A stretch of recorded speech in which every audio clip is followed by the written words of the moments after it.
This is our Weeknights at the Wagner digital series. I'm Susan Glassman. I'm the director of the Wagner and really delighted to welcome you and have you join us for tonight's talk by Inga Saffron, who will be sharing insights from her new book, Becoming Philadelphia, which tracks the city's remarkable changes over the past 20 years. Just a couple of words about the Wagner before we start, and for those who haven't joined us before. The Wagner is a natural history museum and educational institution located in Philadelphia. We were founded in 1855, and our mission is public education and science. And tonight's talk is just one of many programs that we offer, all of which, as is in our name, are free of charge, and our goal is to make them accessible widely.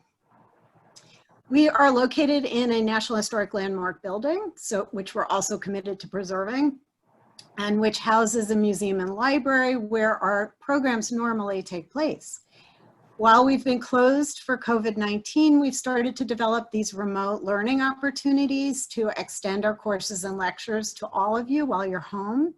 And tonight's talk is part of this Weeknights at the Wagner series, which we're running on Wednesday nights at 6:30 through at least July and possibly into the fall. Each week features a different speaker. Next week's has been posted if you're interested. We'll host historian of science Elaine Ayres, whose talk will focus on botanical history and a fascinating herbarium plant collecting project that she launched while under quarantine. But tonight, we're here and thrilled to welcome architecture critic Inga Saffron, who's been writing about the design of buildings and cities for the Philadelphia Inquirer since 1999. Inga's received numerous awards for her work, including the 2014 Pulitzer Prize for Criticism, the 2018 Vincent Scully Prize from the National Building Museum, and in 2012, a Loeb Fellowship from Harvard University's Graduate School of Design. Before she was the Inquirer's architecture critic, Inga spent the 1990s as a foreign correspondent for the Inquirer in Russia and the former Yugoslavia, where she covered the wars in Bosnia and Chechnya and witnessed the destruction of Sarajevo and Grozny. Someday we'll have her talk about that experience.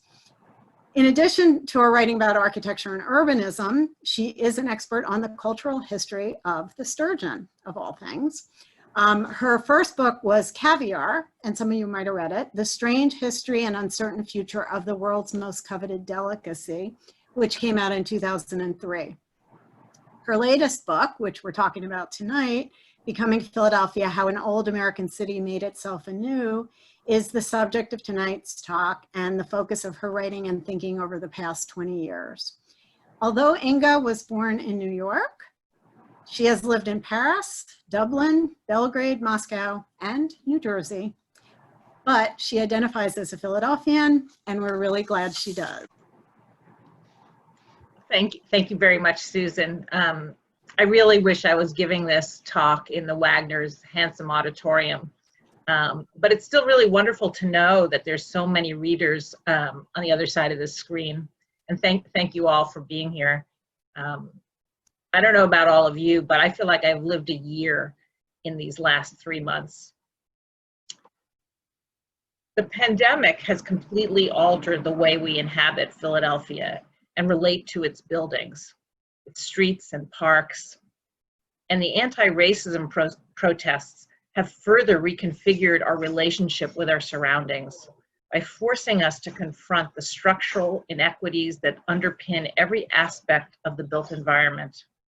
The world will never be the same. Unfortunately, all this makes my new book, Becoming Philadelphia, feel a bit like a relic from a bygone era. I knew, of course, when I submitted the manuscript to my editor 18 months ago, that we would have moved on to new concerns by the time it appeared between two covers. That's how it is with printed things these days. The Twitterverse and the 24-hour news cycle churns through news and ideas so fast that it's impossible for books to keep up. I just could never have imagined how different things would be. But what's happened over the last 3 months hasn't made Becoming Philadelphia any less relevant, just the opposite. I always meant for the collection to reflect the history of the moment. And it turns out it's now a history of our past. And we need to understand the past to make sense of the present. So let me take a step back. 2 very long years ago, I was approached by Micah Clyte, the editor of Rutgers University Press.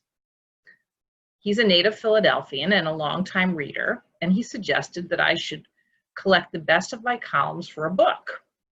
Now, I'll admit, I was a little dubious. Journalism is not merely the first draft of history. It's the draft you often want to toss in the trash and forget. My columns are typically pegged to some news event, either something that is about to happen or something that just happened. Their shelf life is short. Why, I wondered, would anyone want to read something that I wrote in 2001 in 2020? When I was in college, working on my school newspaper, we all wore t-shirts that cynically declared, "Tomorrow's fish wrap today." Of course, I wasn't about to turn down a book offer.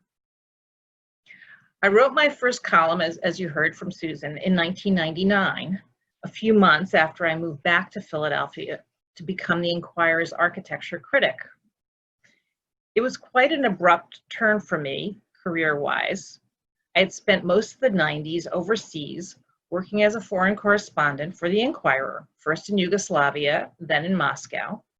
I know it's hard to imagine in 2020 that the Inquirer once supported a staff of reporters based in foreign countries. But during my years abroad, I covered 2 wars and witnessed the destruction of 2 great multicultural cities, Sarajevo and Grozny. It was painful to watch these agglomerations of history and human accomplishment reduced to rubble. The experience left me with a deep desire to write about how we treat our own cities.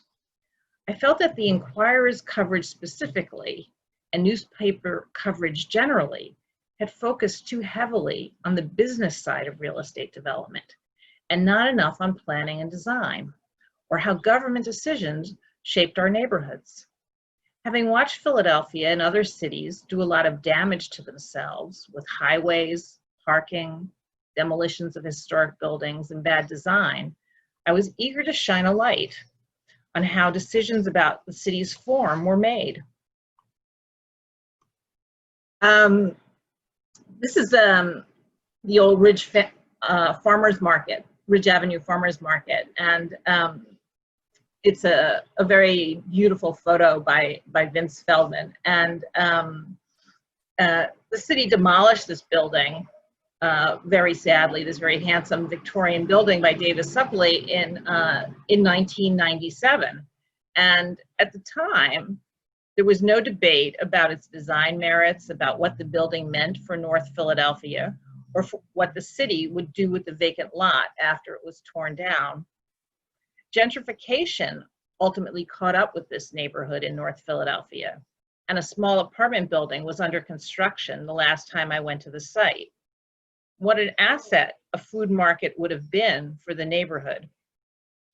Substitute a different building and neighborhood, and the outline of that little story could be the basis for any number of columns that I've written over the last 20 years.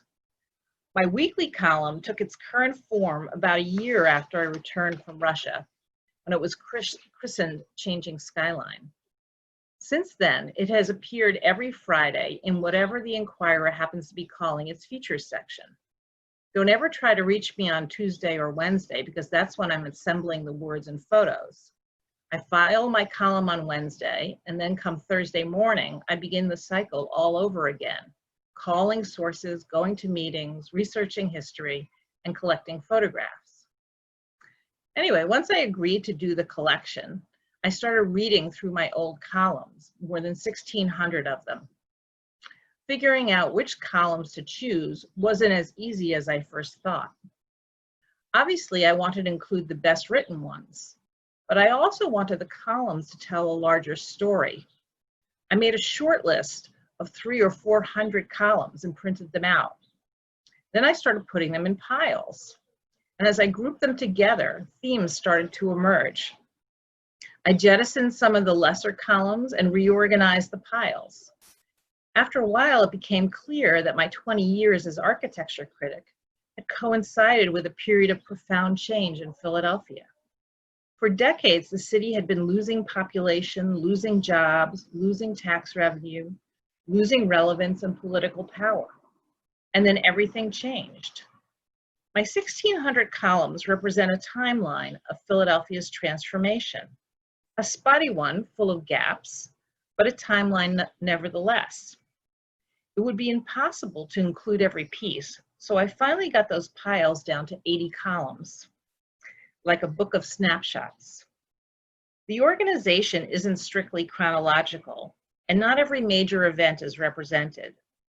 But my hope is that they will help people understand that Philadelphia's current boom, which has produced large townhouses like these. Now I'm going to change the photo, so hope for the best. Yeah, large townhouses like these is still a recent and fragile phenomenon. For reasons that we're only beginning to understand, Philadelphia began to put itself back together in the late 90s and the early 2000s. Gradually, the exodus of residents stopped and the city started to build again. For people who have only recently settled in Philadelphia, the last decade may seem like a nonstop party of restaurant openings and festivals, construction and cultural expansion. This has indeed been the longest, most sustained period of city building in Philadelphia since the early 20th century, when immigrants and Black Southerners poured in to work in the city's factories. The new buildings and parks, like this one in the Hawthorne neighborhood on the edge of Center City, have transformed Philadelphia in wonderful ways. I know that vibrant is a much abused word, but it is astonishing to see how many people have been out in the streets during the pandemic, picnicking in the city's parks, walking dogs, biking, and jogging. It's not just the affluent places that have benefited from the new energy. Neighborhoods that were dependent on overpriced corner stores have seen the arrival of modern supermarkets. New public schools have been built throughout the city. At the same time, we know that the improvements have also been starkly unequal. The changes that have made Philadelphia successful and livable for its middle class have also made life more fraught and uncertain for its low-income residents. So how do we assess what happened in Philadelphia during these last 2 decades? Is it a success story or a tragedy or maybe a bit of both? I don't think you can properly answer that question without fully understanding what the city was like before the boom. I want to take you back to 1999. That was the year that the city finally tore down One Meridian Plaza, a 70s office building on the south side of City Hall. The tower had been destroyed 8 years earlier in a fire that had completely gutted the upper floors. At the time, it was the worst high-rise fire in America. 3 firefighters died trying to put out the blaze, which also ruined half a block of Chestnut Street and seriously damaged the beautiful marble Girard Trust building. A few months after the fire, I left Philadelphia to cover the war in Yugoslavia. Over the course of the 90s, I would return to the city briefly. I had a baby and went overseas again, this time to Moscow. All the while, the burned out hulk of the Meridian stood there untouched, glaring down on City Hall, a symbol of Philadelphia's decline. When I returned from my posting in Moscow 7 years later, in 1998, the charred, empty tower was still there. It wasn't until the following year that the owners finally began demolition. There were other stirrings of change. 1999 was also the year that the first version of the 10-year property tax abatement was introduced. Coincidentally, it was also the year that the city imploded the MLK Towers, the dilapidated and much reviled public housing project at 12th and Catherine, a mere 10-minute walk from City Hall. 24 public housing towers would soon be yanked from the skyline like rotten teeth, and the neighborhoods rebuilt at lower densities. I'm not going to argue that these brutal, soul-crushing towers should have been saved. Yet it is worth noting that the city began removing these enclaves of poverty at the exact same moment that it was shifting its resources into middle-class housing through the abatement. Both decisions got us to where we are today. I don't want to imply that 1999 was a turning point. As I say in my introduction, history doesn't move in a straight line, it lurches. But it's possible to see the 90s as an inflection point, much as 2020 is likely to end up as one as well. Just as it's difficult to pinpoint the moment of Philadelphia's turnaround, it's also hard to identify the moment of its decline. In the first decades of the 20th century, Philadelphia proudly called itself the workshop of the world. Mid-Val steel turned out the raw material for the nation's industrial turbines. The Budd Company assembled train cars and automobiles, and workers at the Navy Yard fashioned steel plates into mighty ships. The city had tens of thousands of good-paying, working-class jobs, a vibrant downtown, and renowned cultural institutions. The city continued to grow into the 1950s. To satisfy the demand for modern housing, developers plowed through farms to create the new neighborhoods of the Great Northeast. And yet there were indications that all was not well. Even while the city was expanding at the edges, the neighborhoods in the center, like this one in the Tioga section, were beginning their slow, painful slide. Suburbanization would take the city's residents.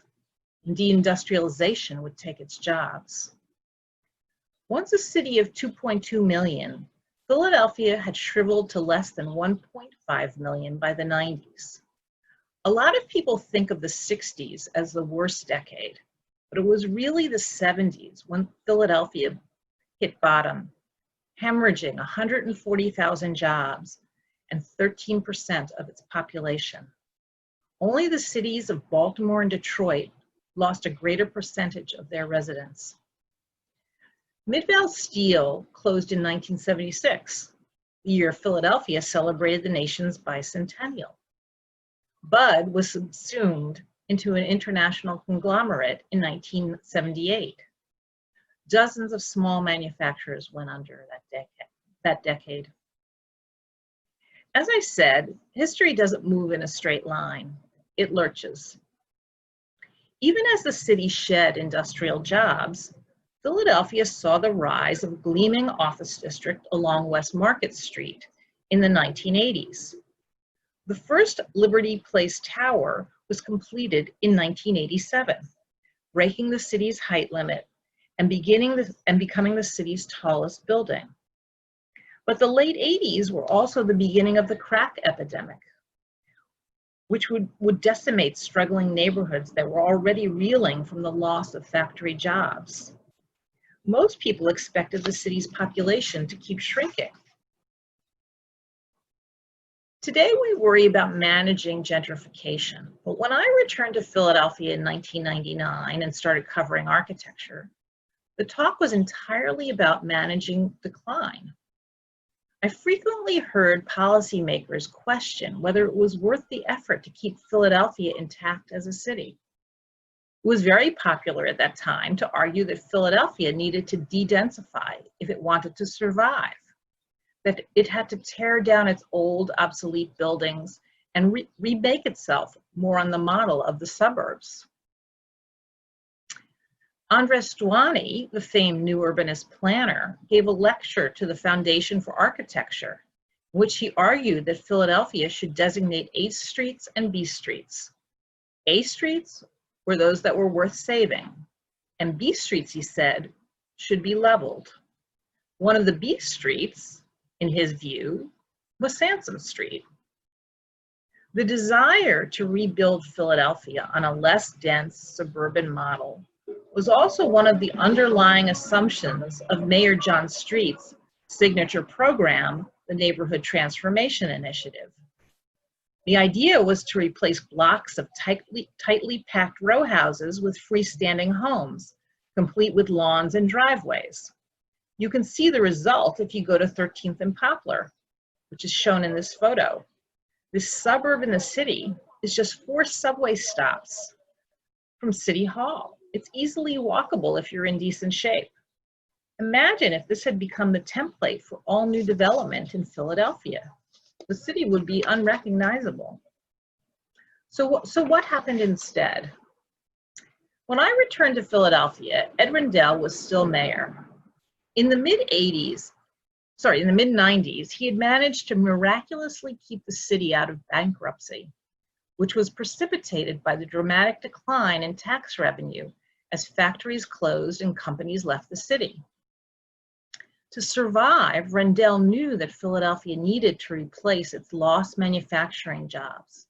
He believed that the hospitality industry would provide them, and he embarked on a suite of mega projects aimed at turning Philadelphia into a tourist mecca. We've become so used to the slow creep of incremental, low-budget public improvements in Philadelphia that it's worth recalling the scale of Rendell's ambitions. Convinced that casino gambling would generate a gusher of revenue, Rendell put forward a plan to transfer the Delaware waterfront into a Vegas-style shopping mall, bracketed by 2 sprawling casinos. The Philadelphia side would be linked to attractions in Camden by a soaring tram.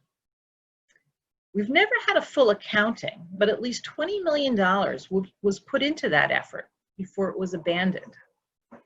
And now the big concrete pier that was supposed to support that tram is finally being torn down, also at great expense. Still, the magical thinking didn't end there. For South Broad Street, Rendell envisioned the creation of Philadelphia's own Great White Way, lined with new theaters and concert halls. In South Philadelphia, the sports complex would be greatly expanded with new stadiums for baseball and football. The empty expanse of Independence Mall would be filled with history museums. Rendell was a master salesman, and his vision for a renewed Philadelphia excited a lot of people. And Philadelphia wasn't the only city to bet the future on tourist attractions and mega projects. Many American cities watched enviously as Baltimore rejuvenated its inner harbor with Camden Yards and a new aquarium. By the late 90s, cities all over the world were in the throes of the Bilbao effect. That Basque city in northern Spain has become a major tourist destination after the opening of Frank Gehry's Guggenheim Museum in 1997. Every big American city wanted its own Camden Yards and its own Frank Gehry building. Philadelphia did end up getting a modern concert hall, some history museums, 2 new sports stadiums, and of course the Barns. But there were several problems with this way of thinking. For starters, it was largely focused on fixing up the city for people who didn't live here. And because those attractions were geared to suburbanites and tourists, they required huge amounts of parking. They also required money that Philadelphia didn't have, and that caused the city to outsource planning and design decisions to developers and private companies. As Philadelphia began to rebuild in the early 2000s, parking garages proliferated, like this one attached to Sugar House. And that was just as highways had proliferated a generation earlier. Only a single casino was built on the waterfront, and it's the size of a small Target store. Yet this adjacent garage and massive surface parking lot is bigger than the building itself. In my first years as architecture critic, I found myself writing regularly about such parking proposals, partly because there were virtually no new buildings to write about. Taking his cues from Andres Duany, the new urbanist, one of Rendell's cronies came up with a plan to demolish an entire block of Sansom Street to build a 12-story parking garage. Meanwhile, Rendell enlisted another developer to build a garage across from Rittenhouse Square, on the site of where the Laurel apartment tower is rising today. Then there was Jefferson Hospital, which demolished a block of 19th century commercial buildings on Sansom Street for a massive parking deck. In the Fairmount neighborhood, Rendell gave away an entire city block for surface parking.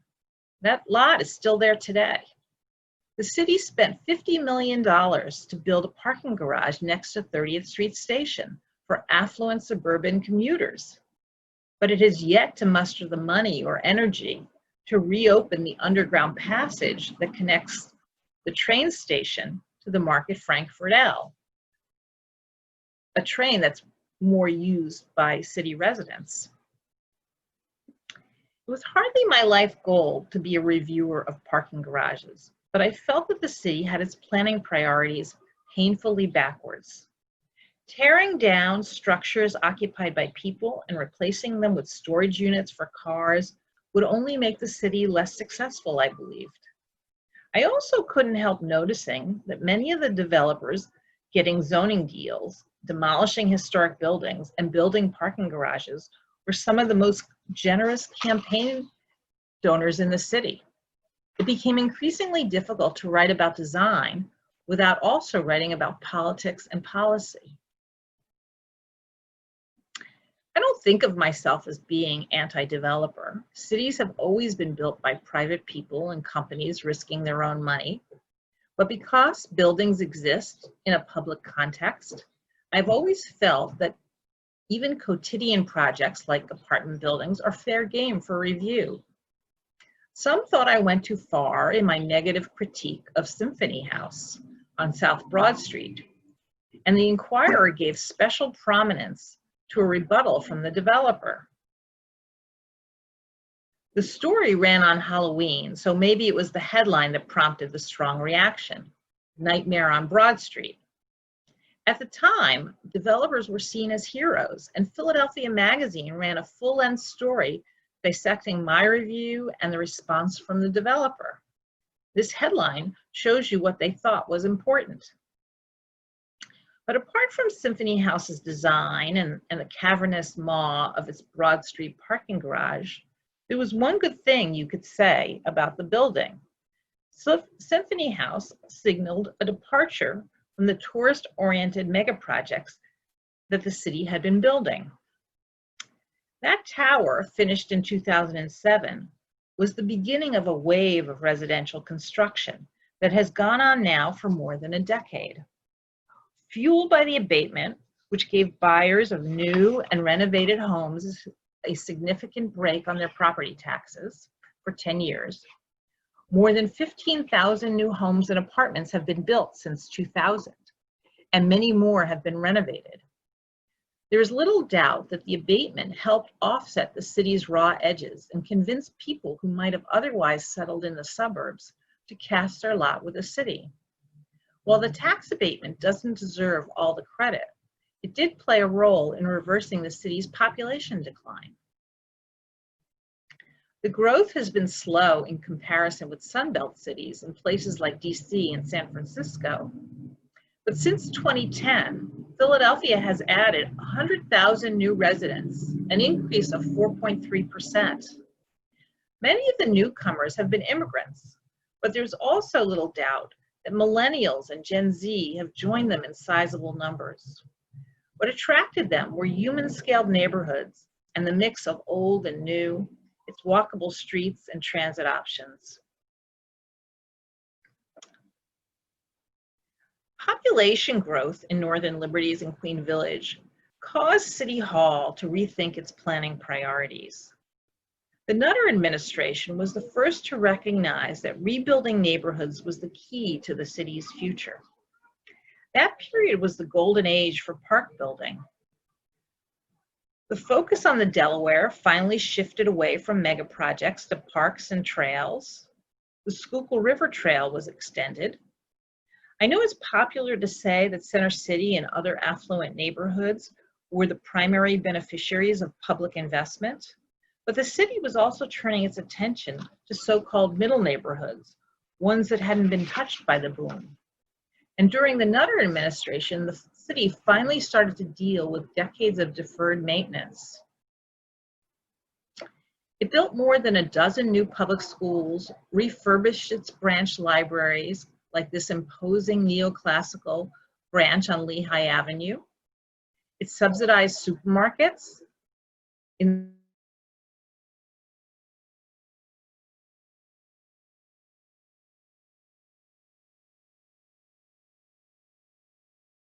Still cry out for basic improvements, particularly parks and rec centers and housing.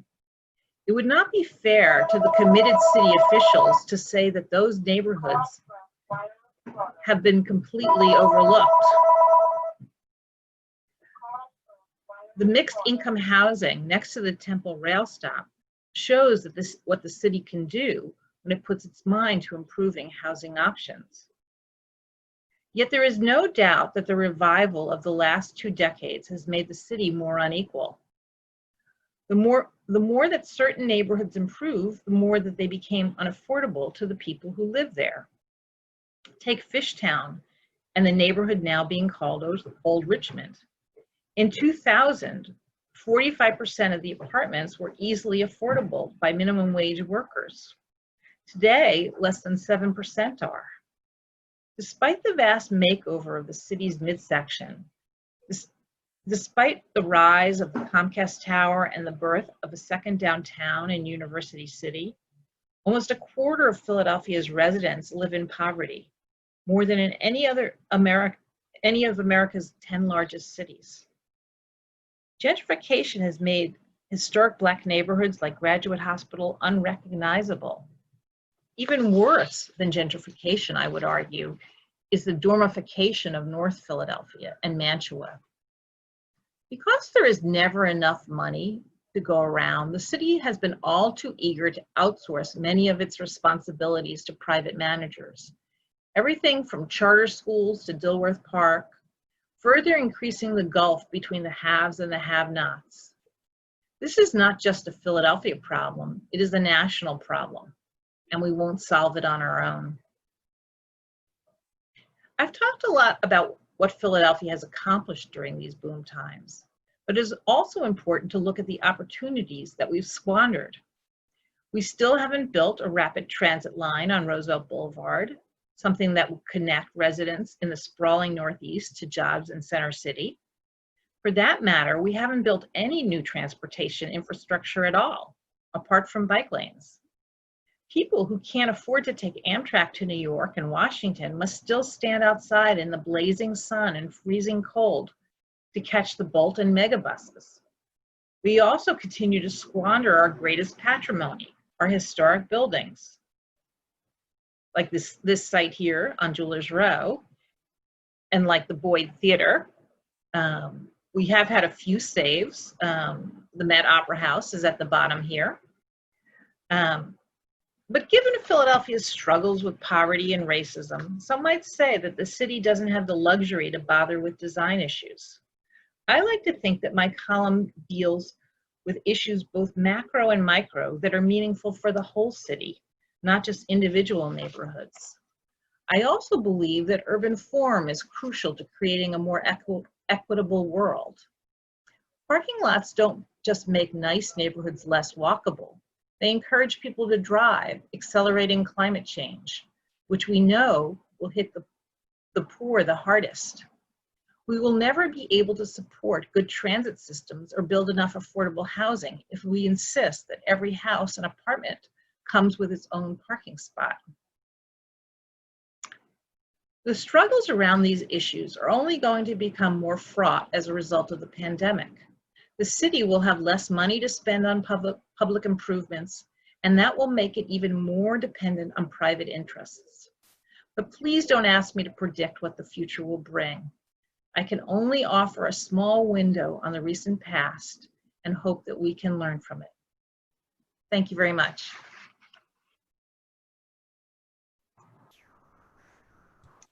Thank you, Inga. And if anyone has any questions, please just send them in the chat and I'll pass them along. And our first question is, what do you think about our cultural reluctance around preserving brutalist structures? Around preserving what kind of structures? Brutalist? Oh, brutalist. Yeah, generally speaking, the public has not come around to liking brutalist buildings. A lot of them are really, you know, as the name implies, very brutal. But I believe that there is going to be a change of feeling about them, because the best of the brutalist buildings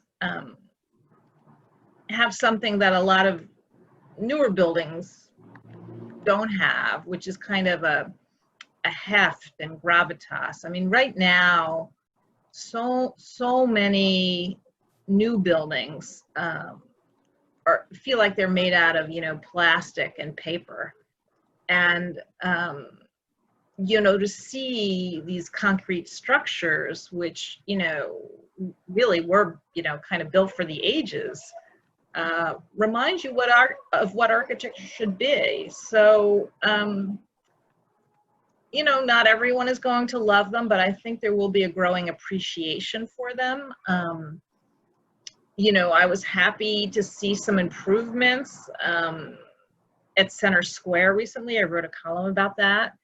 And I was also happy to see that International House in West Philadelphia, which is a very interesting brutalist building, was bought by a developer who plans to renovate it. So maybe that turnaround is happening now. Mm-hmm. And the George Pepper School is brutalist, right? Excuse me? The George Pepper. Yes.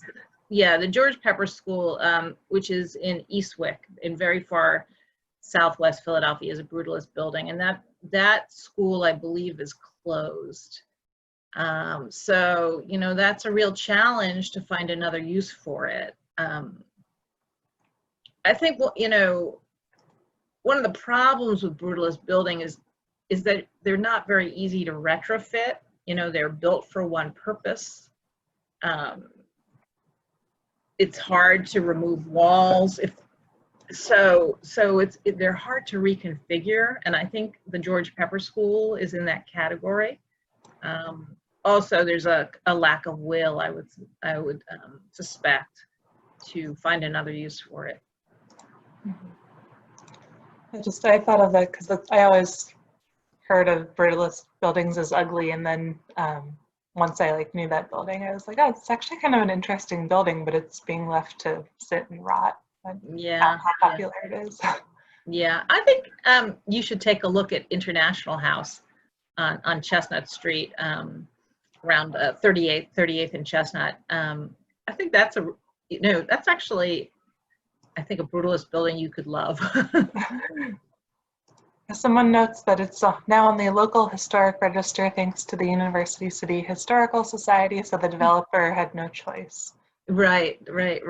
I forgot about that. That's very true. Yeah, that was a good move, and happened very quickly. The next question is, what do you think about the initiatives to preserve neighborhood and small museums like the Paul Robeson House in West Philly and the Museum for Colored Girls in Germantown? You know, it's great. I mean, it's interesting because I'm about to write about some of those small places, and you know, it's amazing that they've survived this long, and this is a very difficult time for them because of the pandemic and because they can't receive visitors. But obviously, we should cherish these unusual, quirky places that Philadelphia has an abundance of. There's so many of them. The problem always comes back to money. There's never enough money. And a lot of the big cultural institutions suck up all the money that exists. So it's always a struggle for them. The Docks Thrash House in North Philadelphia, which was the home of a famous illustrator, there's a campaign going on right now to raise money to buy and renovate that building. So every single one of them is a struggle.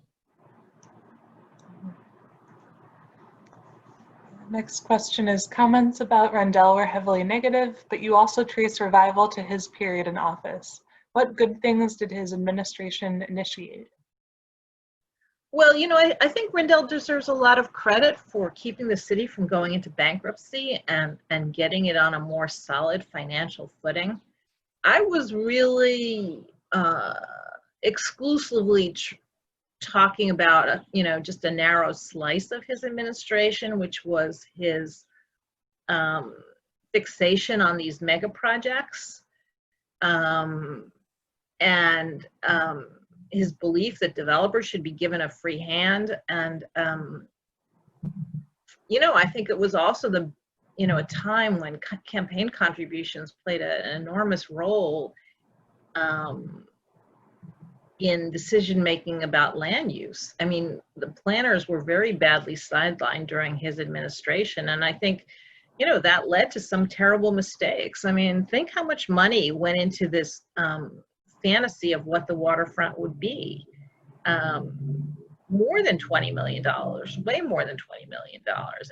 And you know, we've hardly made any progress on the waterfront. So I think you can't overlook that part of his administration.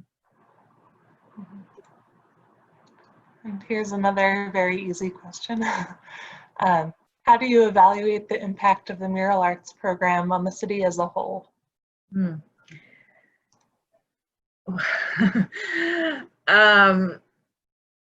know, I know a lot of people love murals, and they're important to a lot of people. You know, it's my feeling that we've gone really overboard with them and they've become a cliche. And every city has them. I don't think that they make us unique at all. And I think I have some aesthetic issues with them, with their scale. They're very overscaled, and maybe I have a bias in favor of buildings, but I would rather look at a brick wall often than you know, an arbitrary set of images. So I'm not a huge fan of them.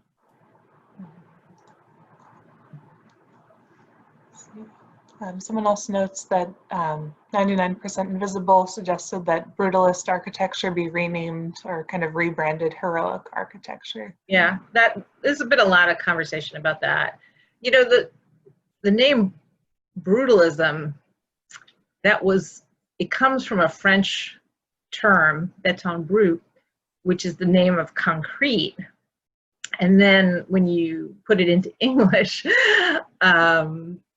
you know, it sounds much worse. And of course, a lot of brutalist architecture really is brutalist. So I think, you know, it's a very big branding fail. You know, you could call it heroic architecture, and maybe that would help people like it more. I don't really know, but yeah, why not? I mean, a lot of it is very heroic. In a good way and a bad way. So I think you have to judge those buildings case by case. I don't think you can argue to save all of them or to tear down all of them. Your review of the Constitution Museum by Robert A.M. Stern was harshly on point with its acknowledgement that every museum now needs an event space to fund itself. How do you see commercial funding needs impacting other public spaces, and how can it be stopped? I'm sorry, I didn't hear the second part. Oh, sorry. How do you see commercial funding needs impacting other public spaces, and how can it be stopped?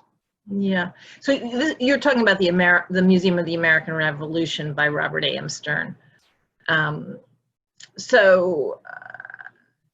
know, I was critical of that building for several different reasons. You know, the design is very, you know, bloated and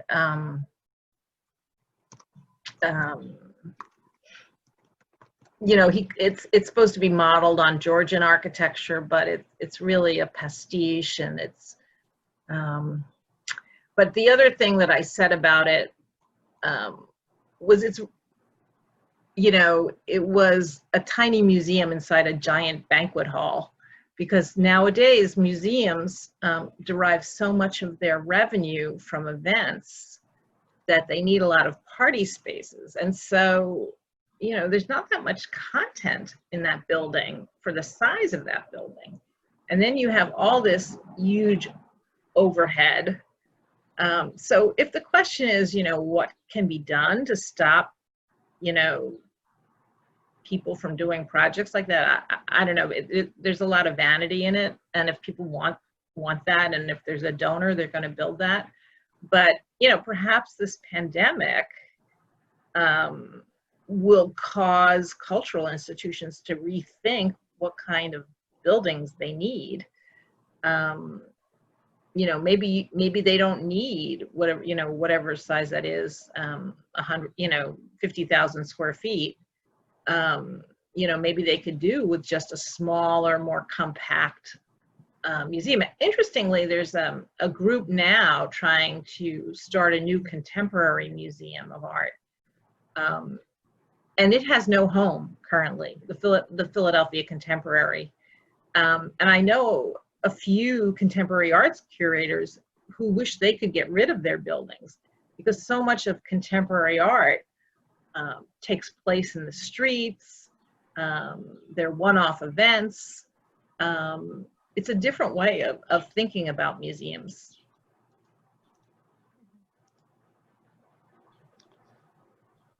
What do you think the prospects are for corridor development rather than just focusing on the individual buildings or districts? I'm not sure I understand this question. I'm not sure if it's comparing corridor development to focusing on individual buildings and districts, or districts and corridors versus individual buildings, but I guess focusing on a corridor versus something smaller or larger. Yeah, I'm sorry, I don't understand this question. Okay, maybe the asker will send clarification. The next question, and whoever sent that, which I don't remember, if you want to just rephrase and send it, I'll bring it up again. Do you expect Philadelphia to address the widespread problem of abandoned lots, and what do you think the best new use for them would be? Well, I don't know if this number is still current, but I would say 5 or 6 years ago, there were 40,000 abandoned lots and buildings in Philadelphia. There are probably fewer now, but many are controlled by the city. Some are controlled by the Philadelphia Housing Authority. Some other agencies control them. And, you know, we created this land bank to consolidate all that ownership and consolidate the disposal of those properties. The bureaucracy of the city makes it incredibly difficult. And just this week, the city introduced a new system for applying for this publicly owned vacant land. You have to fill out a form that's 36 pages long. I got an email from somebody who's been trying for 10 years to buy a piece of property from the city. It's just crazy. We'll never get rid of these until you know, we really commit ourselves to doing it.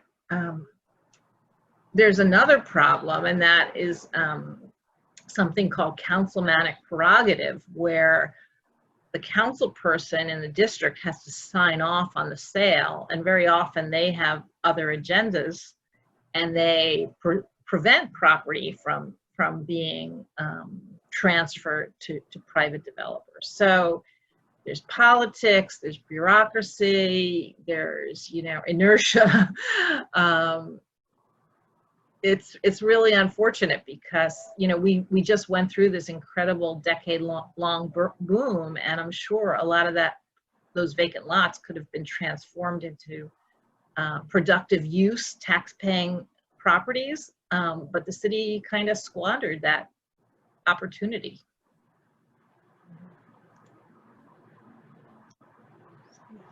There's two pretty related questions, so I'll try to combine them. Our parks and rec centers have deferred maintenance. They depend on neighborhood groups for upgrades. What should our priorities be in reimagining what a 21st century recreation center should be? And then the second question is, can you share your thoughts about multifunctional projects such as the South Philadelphia Community Health and Literacy Center, which is a library, rec center, playground, and medical facility? Is that trying to be too many things, or is that an innovative use of space? Yeah, let me take that one first, because that project on South Broad Street, which I think is a great project, it was designed by Dan McCoubry, who took over the firm of Venturi Scott Brown, and of course he was given this program, and it was a public-private partnership between Children's Hospital, the city's health department, and the rec center. And I think it's a fabulous combination of things. There's a private health clinic, a public health clinic. There's a library on the ground floor, which activates the streets.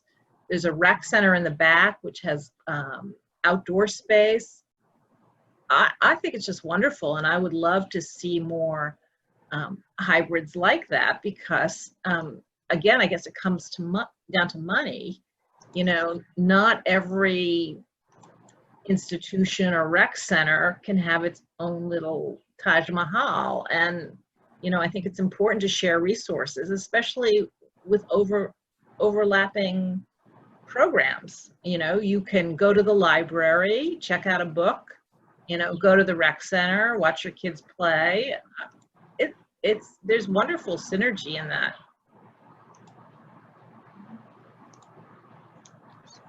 And so do you think that that's sort of a ideal goal for a 21st century rec center?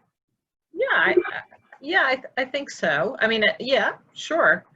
Yeah, I mean, we should think of community centers, you know, serving a variety of community needs. And of course, you know, those needs change. You know, people used to go to libraries to check out a book. Now, a lot of people go because they don't have computers at home, and libraries have computers, and they need those computers or the wireless to apply for jobs. So these places are evolving. They go to the library for a meeting, or the rec center for a community meeting. There's it's not so one-dimensional as it might have been in the past. While we're on a roll about these different types of centers, someone asked, please talk about the future of the health center at Broad and Lombard. I've been told by city officials that it was supposed to be sold. Is it historically designated for preservation? So that's the mid-century modern building at Broad and Lombard. It's turquoise glazed brick. Montgomery Schuler was the architect, and yes, it was sold. It was sold to the Goldenberg Group, the developer that did pretty decent tower on Walnut Street, 1213 Walnut. And they not only own that building, they own the entire rest of the block, except for a few houses. So, you know, I can just share this little bit of gossip. But well, before the pandemic, I believe they were talking to Whole Foods about building a new supermarket. They were going to build an apartment building, a tower probably, some other things, a lot of mixed use stuff. They've hired SOM in New York, which is a very good architecture firm. I don't know if any of this is still current, because with the pandemic, everything has changed, but that was, you know, what the thinking was before the pandemic. And the health center, which is designated, would be preserved. And I think their plan was to use it as either co-working or offices. I think it's all evolving, but you know, I have talked to the project manager, and it sounds like they understand the importance of this building and want to do something good with it. So we should cross our fingers. Some good news, hopefully. I've read that due to the pandemic, some feel that there may be a small exodus of sorts back to the suburbs where some folks feel would be a safer environment. Do you have any thoughts on that? Yes, I have a lot of thoughts on that. So, you know, this is a subject that keeps coming up. And early in the pandemic, when the worst hotspots were in dense cities, you know, that's when we first started hearing, oh, everyone's gonna, you know, cities aren't gonna be livable anymore, everyone's gonna move to the suburbs. Well, you know, in the last few weeks, we've seen that the worst places are the least dense: Texas, Arizona, California. So, you know, that whole theory, I think, has gone out the window, that you have to live in the suburbs to avoid future pandemics. So, you know, I can't really predict the future, but, you know, my gut feeling tells me that people have gravitated to cities in the last couple of decades because they want certain things that cities offer, which is a lot of people, walkable streets, culture, easily accessible culture, and other things that density brings. And I've been very heartened over the last couple of months to just see people out and about, you know, in the parks, walking their dogs. There's nothing to do right now except work and go to the park. And, you know, you can't shop, you can't go to the movies, you know, you can only now just start to go to restaurants. But even when everything was shut down, I really felt people were using the city in the most basic way, enjoying the parks. And I think that's a sign that people want to be in these spaces. They want to be in this environment. So I remain hopeful that people, you know, there won't be a huge exodus. Obviously, you know, there are always people coming and going. Some people will leave, some people will come. But I don't think it's going to be a huge exodus. That's my prediction.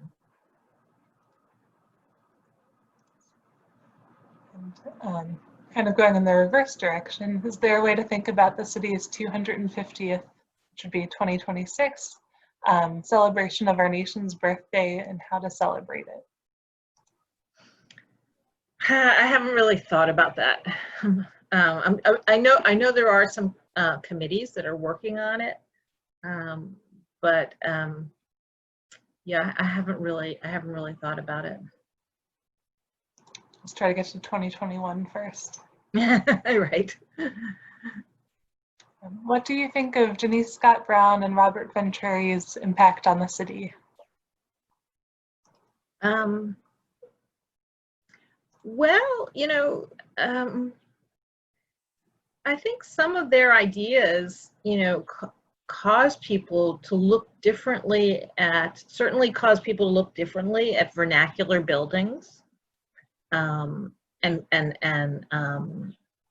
vernacular commercial culture. And I think that's really important because, you know, it's, you know, as they would argue, it's not just the heroic signature buildings, that cities are interesting because they're a mix of high and low. So I think, you know, their writings about that have been very important in shaping our appreciation of these things. One of my best read Good Eye columns, which is the column I write that just focuses on an existing older building, was, so one of the best read ones was this building in Fishtown, a curved Victorian row house building on a corner that had become a bar, and then it had been covered in this kind of faux stone formstone, it's called, and then it was painted over with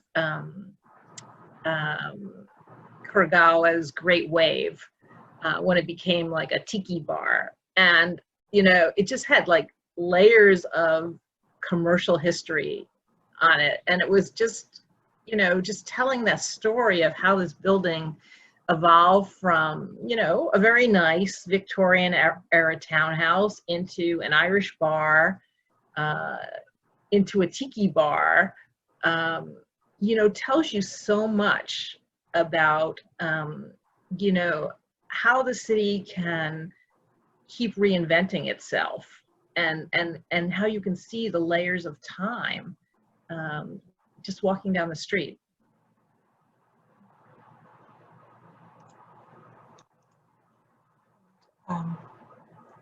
Relatedly to reinventing places, what is your take on projected plans for the oil refinery? That's another one I haven't fully studied. I'm sorry. I mean,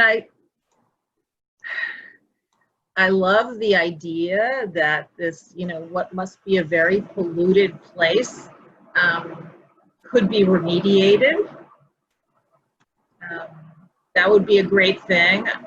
It's a lot of land, but I think it's going to take a long time. Mm-hmm. You say that Philadelphia had a comeback in the 1990s and that other cities in the US did as well. What factors caused the general revitalization, and was Philadelphia mostly like other reviving cities, or was it special? It's a lot. I'm sorry, what was the last part of that? What factors caused the general revitalization, and was Philadelphia mostly like other reviving cities, or was it special in the 1990s? So you have to read my book for this, because it's pretty complex, and you know, I don't think there's any one single reason, but you know, one of the things I do mention in my book is that by the 1990s, there was a generation of people who had really no memory of when cities were at their lowest point. They'd grown up in the suburbs, and you know, cities seemed kind of romantic and interesting and an alternative. People always want the opposite thing of what they, you know, maybe know. I also mentioned that in the late 90s, there was a switch from these cop dramas that portrayed cities as dangerous places to these kind of Friends dramas like Friends and Seinfeld, you know, and Sex and the City, which, you know, portrayed cities as very fun places, and maybe that did something to change people's thinking about cities. And also they were much less expensive than the suburbs. And then there were other factors, like Philadelphia did take some steps to improve the city. I mentioned the commuter rail tunnel under the gallery, which connected all the transit lines, and the Center City District, which helped clean up Center City and create this feeling of safety. Crime declined. I think a lot of different factors made, especially younger people, want to have some urban experience, and many of them stayed. I think there was also a big surge in immigration, and a lot of immigrants came here and opened small businesses and also contributed to the city. So Philadelphia, I think, is kind of special because we have all these neighborhoods where you still have people who have lived there for a couple of generations. We didn't completely lose that. In my introduction, I mentioned that we, you know, unlike, you know, Boston tore down 90 acres in the very heart of the city. You know, we did a lot of bad things here, but we never had quite that level of destruction in the center. So, you know, we maintained a lot of fabric. So when people began, you know, looking for places to live and immigrants began coming here, they found places they could live. It didn't require a huge amount of government redevelopment. Mm-hmm. Didn't have to start from scratch. Yeah. Do you think that Penn and Drexel have been responsible stewards of development in University City? Is there anything they could do better? Mm. A lot of easy questions tonight. So these are big questions. Responsible, that's a hard thing. You know, Penn and Drexel have, you know, a 50-year history of those neighborhoods,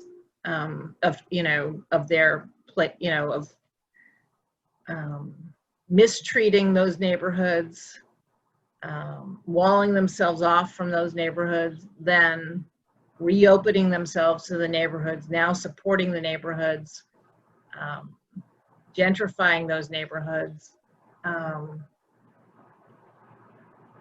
There's a great book, which I hate to say is called Becoming Penn.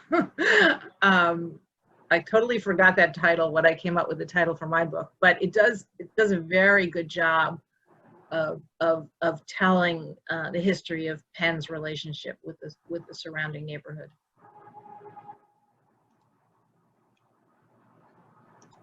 Have you seen the article in the New York Times about the Wilma Theater? How much will it cost? Oh, this the thing in the round, is that it?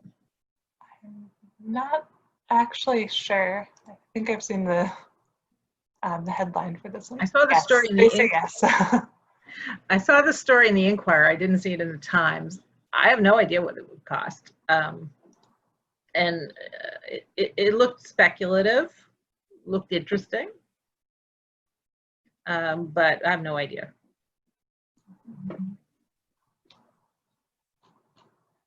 I think, let's see, that may be it for questions. So yeah, thank you for doing this talk. And Susan put this in the chat, but Inga's offered a 50% discount on her book through her publisher, and we'll be sending out the code for that to everyone through Eventbrite. Yeah, thank you for doing this great talk and answering so many really complex questions.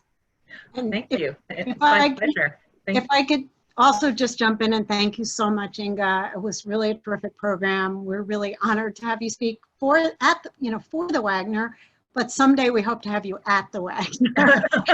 I would so love to be there. Thank you. Hopefully that's not too far in the future. So yes. Thank you so much. And we will be posting the code. And also this program has been recorded and will be available in a week or so.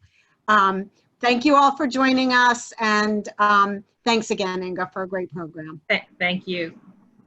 Yeah, thank you. Thank you, Corinne. Good night, everyone. Good night, everyone. Happy 4th. Happy 4th of July.